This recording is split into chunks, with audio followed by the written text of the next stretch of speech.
shalom, bonjour, bonsoir, bien-aimés. Si c'est votre première fois, j'ai dit bienvenue. Nous sommes dans Hope Minutes, dans notre programme de prière, bien-aimés, d'intimité. Et c'est lui qui vous parle, s'appelle le serviteur de Dieu, Sédou Kadima. Je vous salue. Bien-aimés, n'oubliez jamais ça. Si nous revenons ici, c'est pour le royaume de cieux, premièrement.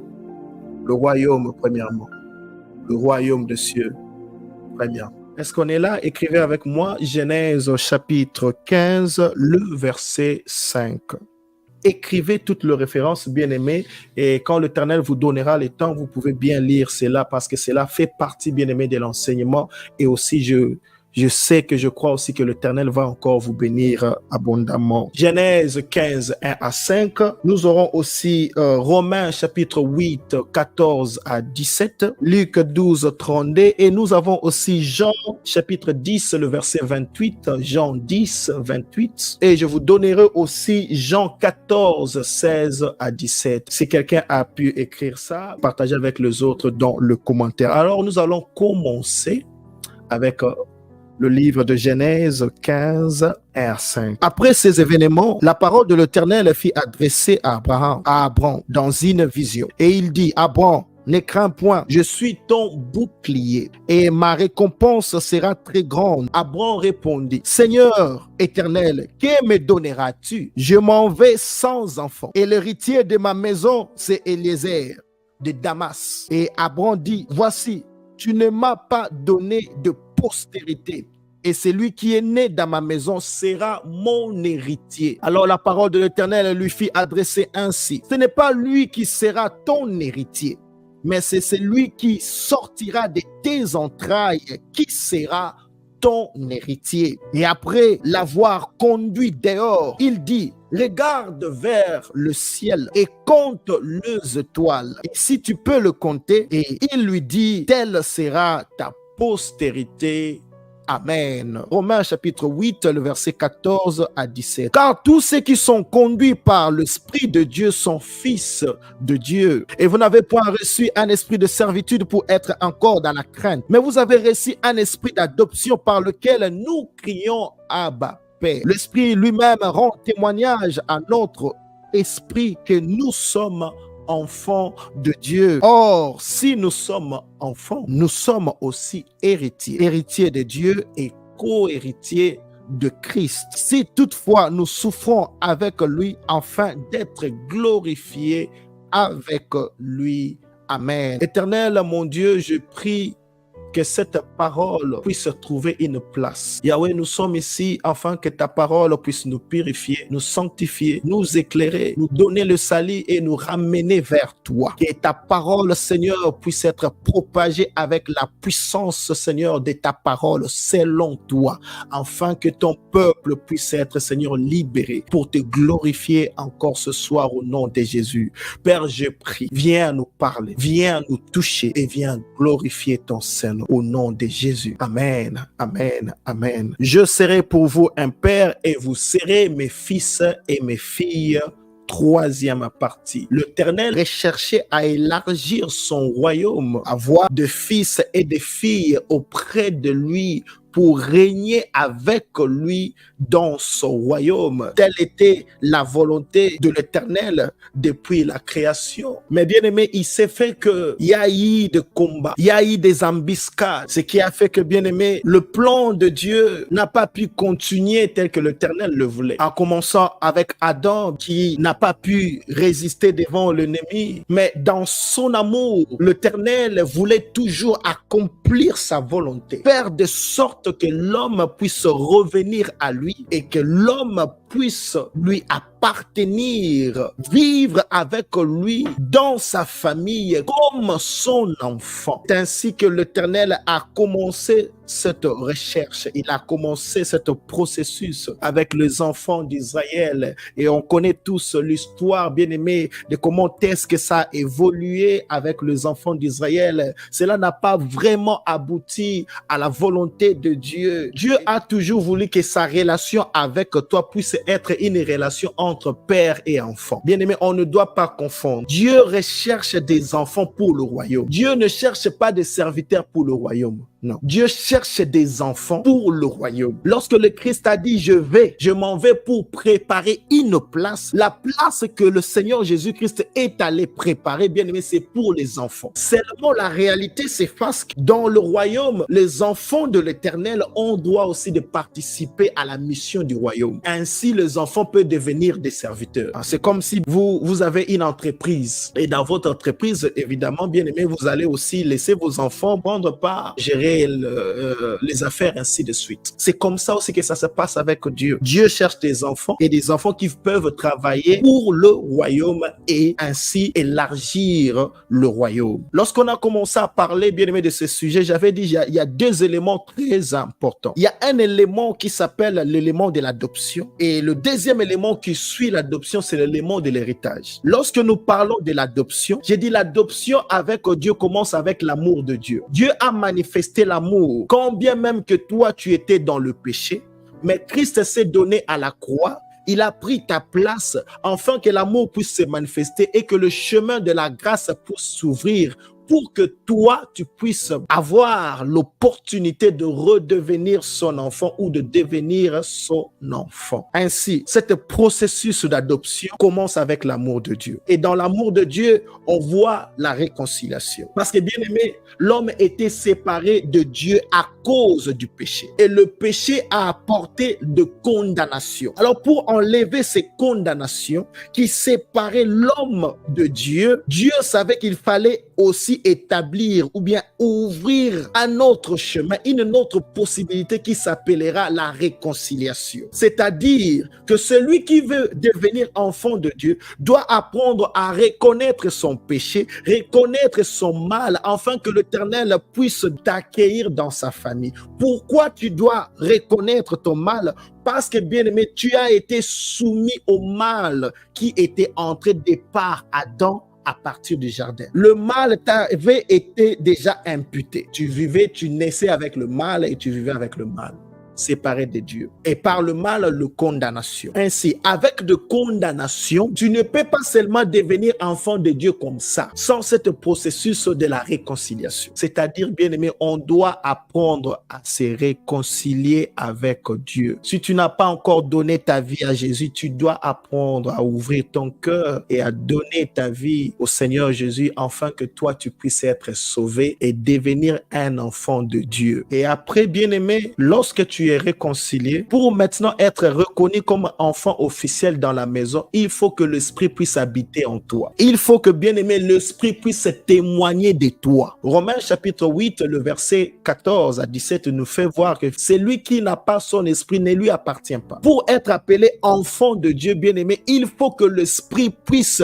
témoigner de vous. C'est-à-dire, il faut que l'Esprit puisse habiter en toi et toi apprendre à marcher avec le Saint-Esprit. Parce que ça, il faut que tu puisses apprendre à marcher avec le Saint-Esprit.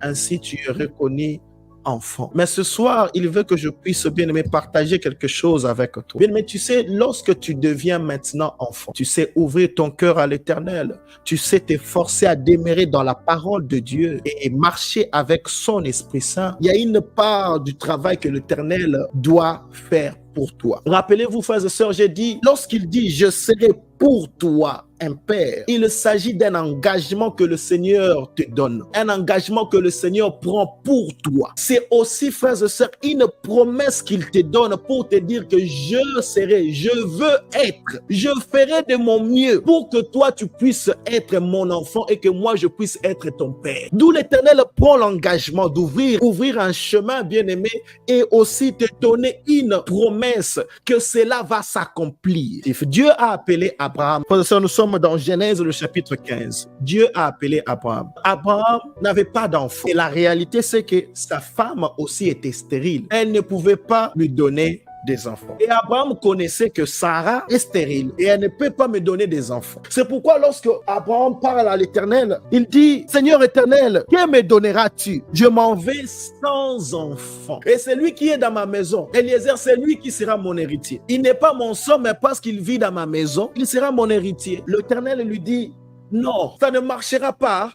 pas comme ça. Vous savez, l'Éternel, notre Dieu, lorsqu'il vous donne une parole, alléluia, dans cette parole, il y a déjà un accomplissement. L'accomplissement, c'est le résultat de la parole que l'Éternel te donne aujourd'hui. Comme Habakkuk le dit, bien-aimé, même si ça va tarder, la réalité, c'est que la parole de l'Éternel sort toujours avec un accomplissement. Mais comment est-ce que cela, bien-aimé, se manifeste? Dieu ira déjà. Avant de te donner une promesse, Dieu ira déjà dans cette année-là. Il ira déjà, bien-aimé, dans ce mois-là, dans cette saison-là. Il accomplit tout. Il arrange tout pour toi. Et il revient dans l'époque où toi tu es. Il te dit, je te donne ceci, je te donne cela. Je ferai de toi ceci, je ferai de toi cela. Mais toi, tu es encore ici. Mais l'accomplissement est là. Mais l'accomplissement est déjà accompli. Est-ce que quelqu'un comprend? L'accomplissement, frères et sœurs, déjà là. Or, lorsqu'il te donne maintenant la parole, c'est seulement pour te dire que le travail qui te reste, c'est de garder la foi pour quitter de ce côté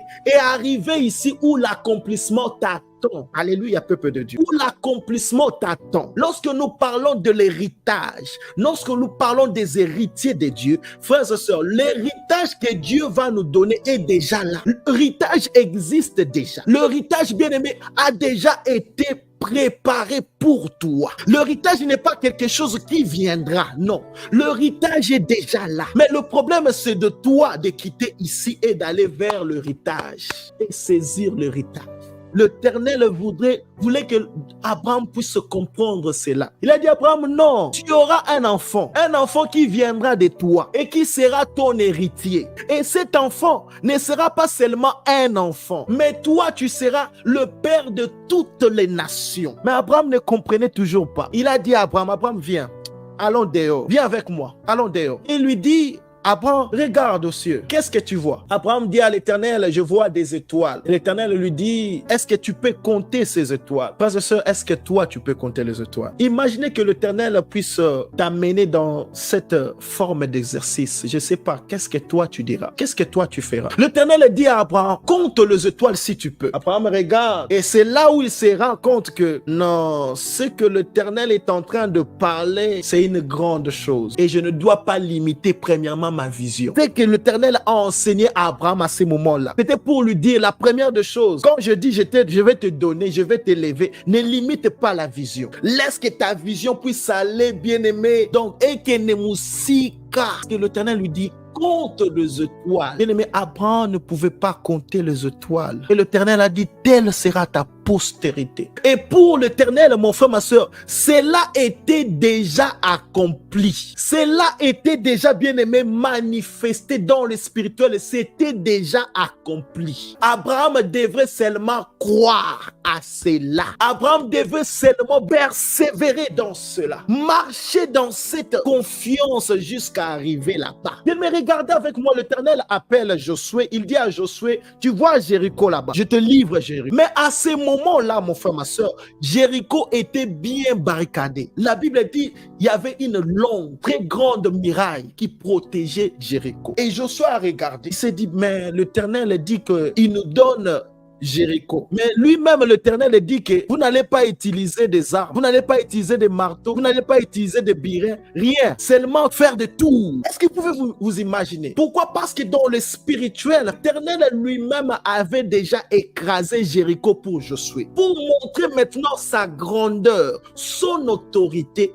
il a dit, je ne veux pas le faire selon les hommes, mais je veux le faire selon moi, afin que les hommes puissent savoir que je suis le Tout-Puissant. Je vais dire à quelqu'un, l'héritage que l'Éternel te donne, ce n'est pas un héritage selon les hommes. Dieu veut faire de toi son héritier. Il veut que toi, tu puisses appartenir à sa famille. Que tout ce qui est à lui puisse être à toi. Mon frère, ma soeur, l'Éternel veut que tout ce qui lui appartient puisse être à toi. Et la réalité, c'est que, bien aimé, il a déjà tout organisé. Et il va le faire non selon les hommes, mais selon lui. Selon lui, frères et sœurs, crois-moi, ça dépassera ton entendement. Bien aimé, ça va t'épater. Ça va épater tous ceux qui sont autour de toi.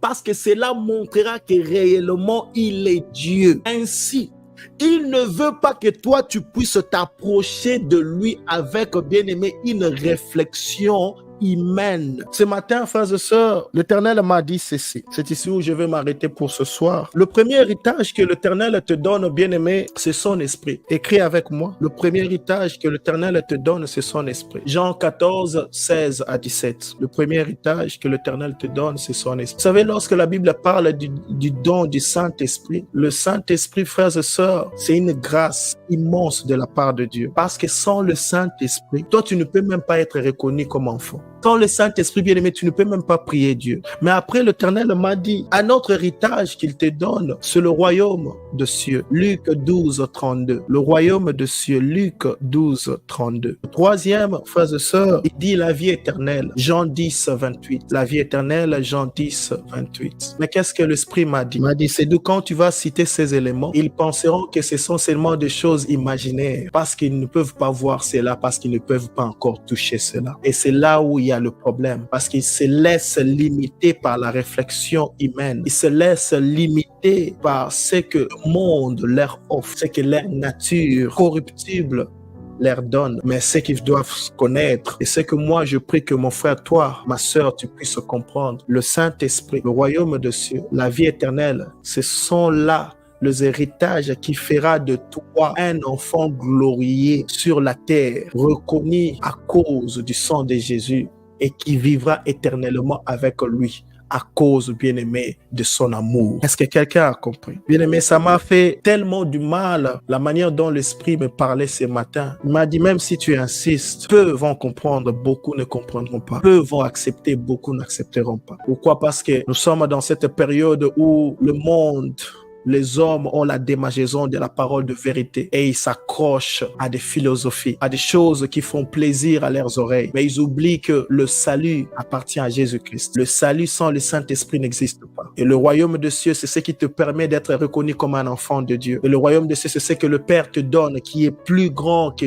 tout ce que tu peux t'imaginer. Lorsque l'Éternel dit, je serai pour vous un père et vous serez pour moi de fils et de filles bien-aimés, c'est pas pour le monde, c'est pas pour des voitures, c'est pas pour des maisons dans cette terre, c'est pour le royaume de cieux. Parce que dans le royaume, bien-aimé, tu n'as pas besoin de voiture c'est rien. Bien-aimé, imagine seulement lorsque quelqu'un meurt ici sur la terre, même s'il était riche, il ne va rien porter avec lui. De plus je vous parle, de plus je sens cette tristesse monter dans mon cœur. Frères et sœurs, il a toujours voulu que toi, tu puisses être son enfant. Et il me dit de te dire, l'héritage est là pour toi. Mon frère, ma sœur, l'héritage est là pour toi. Et cet héritage, si toi tu peux le comprendre, si toi tu peux le rechercher avec ton cœur, cela changera toute ta vie en commençant ici et maintenant, là où toi tu es. Parce que sa parole a été de rechercher premièrement le royaume et tout le reste te sera donné. Tout le reste, bien-aimé, les voitures ne font pas partie de l'héritage. Parce que, bien-aimé, ces vaines vanités, les maisons sur la terre ne font pas partie de l'héritage. Parce que ces vaines vanités, ça passera. Bien-aimé, de vêtements, l'argent, bien-aimé, ça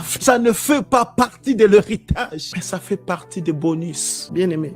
Ça fait partie des bonus parce que c'est terrestre, c'est charnel et ça passera. Mais ici, frères et sœurs, nous ne cherchons pas quelque chose qui passera. Bien aimé, est-ce que toi, tu es ici pour rechercher quelque chose qui passera? C'est ça ton objectif, c'est que tu n'as pas encore compris l'appel de l'Éternel en Jésus-Christ. L'appel de l'Éternel en Jésus-Christ, c'est pour que toi, tu puisses régner avec lui comme son enfant dans son royaume. Bien aimé, recherchez la parole du royaume. Recherchez le royaume de cieux. C'est pourquoi l'Éternel nous a appelés en Jésus-Christ. C'est pour le royaume. C'est pas pour de voitures, de maisons sur la terre. C'est pour le royaume de cieux. Combien de fois tu as déjà prié pour le royaume de cieux? Combien de fois tu as déjà prié pour la vie éternelle? Combien de fois tu as déjà prié pour que l'Esprit puisse te guider? Et combien de fois tu pries pour des maisons? Combien de fois tu pries pour l'argent? Combien de fois tu pries pour les voitures?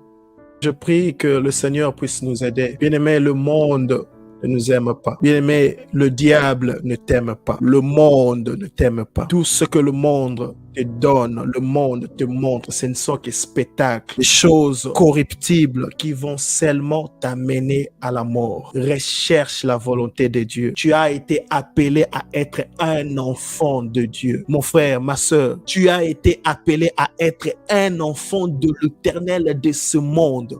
créateur de ce monde, le roi de rois. Tu as été appelé à vivre avec lui dans son royaume. Son royaume est réel, son royaume est vrai. C'est son royaume qui te donne le souffle de vie que tu as aujourd'hui. Bien-aimé, le royaume de l'Éternel est véritable. Que l'Éternel, mon Dieu, vous bénisse. Prie avec moi, dis Éternel, apprends-moi à être un enfant légitime, Seigneur, dans ta famille. Commence à prier avec moi au nom de Jésus. Prie avec moi, Seigneur, mon Dieu. Apprends-moi, Éternel, moi, je vais être un enfant. Apprends-moi, Seigneur, à marcher comme un enfant. Enlève cette douleur dans mon cœur. Aie pitié de ton peuple. Seigneur, enlève cette douleur dans mon cœur. Apprends à quelqu'un, Seigneur, à rechercher, Seigneur, ton amour et à marcher comme ton enfant. Je prie que quelqu'un puisse, Seigneur, se relever avec cette décision de devenir ton enfant. Rechercher le royaume. Rechercher le royaume, Seigneur, pour vivre avec toi éternellement comme ton enfant. Merci. Sois loué, merci pour cette parole. Je prie que cette parole puisse trouver une place, Seigneur, dans leur cœur, produire de fruits dignes de ta gloire au nom de Jésus. Seigneur Jésus, merci. Saint-Esprit, merci. Gloire à toi, tu es Dieu. Gloire à toi, tu ne changes pas.